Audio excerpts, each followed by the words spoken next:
I'd like to introduce Nancy Adler. Before I do, and before some of you leave, 3 quick announcements, very important if you want to get here tomorrow morning. Let me just find them. Buses. So tomorrow morning, the last bus will leave the hotel at 7:30. If you want to come late for the conference, that's your call, but that's on your own cab fare. So we'll pay for the last bus leaving at 7:30 from the hotel. The buses from the hotel downtown will begin leaving at 7 o'clock in the morning. Remember, last bus, 7:30 tomorrow morning from the Hyatt. Tonight from the museum, the buses will leave from starting at 8:30, and then there will be one bus looping around. So it's about every 45 minutes a bus will come. So expect that tonight. The last bus leaves the museum at 10:30 tonight. If you need any help at the museum ordering cabs, we have staff at place there that can help you with that also. And we are fortunate enough to have the president of the museum with us, which is why we had a hard stop. The president of the Museum of Art will be over at the museum at 6:30. So we are inviting the museum participants for the evening, and Nancy will explain that more in a second. Now, to quickly introduce Nancy, because I think it's more important that you experience her work firsthand tonight, Nancy is the S. Bronfman Chair in Management of McGill University in Montreal, Canada. But least to us, more importantly, she was the chair of the forum, the first forum we held a few years ago here in Cleveland. So it's a great honor that I welcome Nancy Adler on stage, and I hope that her experience of how she blends art and management will speak for itself, and we'll say more about her tomorrow. Nancy.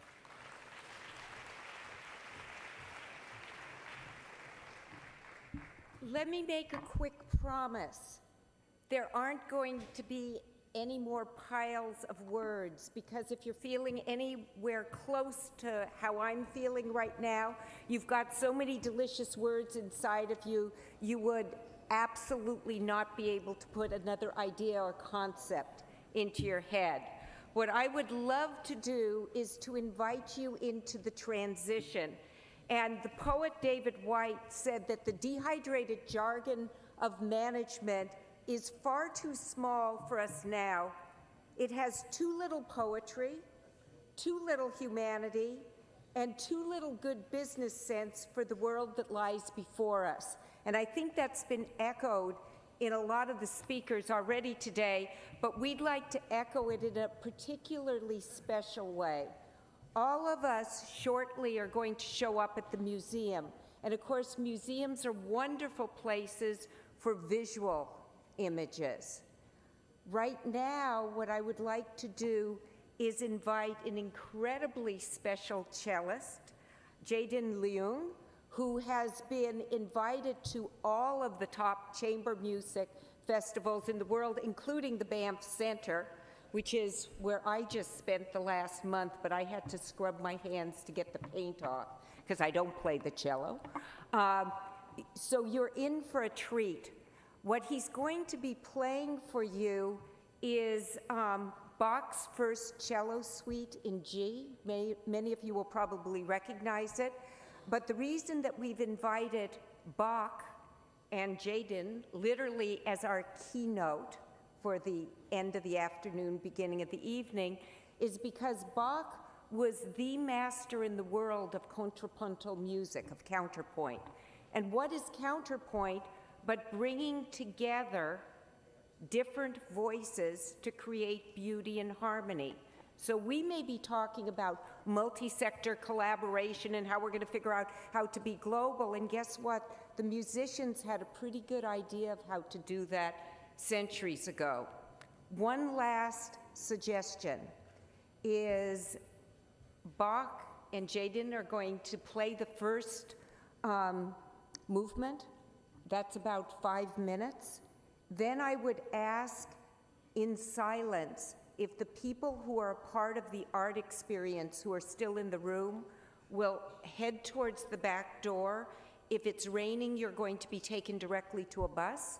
If it's not raining, you're going to be taken directly out on a walk that has musical signposts on the way over to the museum. If it's not raining and you're tired of walking, there's a bus there anyway. For the people who are not going to the art experience, are going to the museum for dinner, but not a part of the art experience evening, if you could just stay with us, and Jayden will go ahead and play the second and third movements of Bach's suite for us. and then I'll let you know where you go, because the museum actually isn't open for the other people for dinner until 7 o'clock. So if I could invite you to invite Bach into the room, I would be delighted.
If I could invite the arts people to get out of here? No, to go towards the museum, and the people who are part of the dinner experience, if they could just wait a moment. And if I could ask if it stays in silence, then we will go on to the second movement.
One of the things about having a Viennese mother is that you appreciate wonderful classical music from the time you're that big.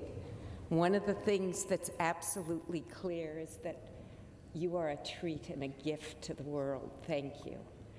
I have a question, Tess. Given the number of people who have filtered out in exhaustion, there was a suggestion, which is fine if anybody wants it, but I think I would make a different suggestion, is the museum opens for dinner for the dinner people. I guess that's the right way to say it, at 7 o'clock. So you pretty much have the time from now to wander to there. We do, if anybody would like it, we have a brief film, a 13-minute film, but my own feel of where everybody's energy is although film is an art form and music is an art form, and the museum is an art form, I think we need the art form of some space. Am I guessing right? Yeah.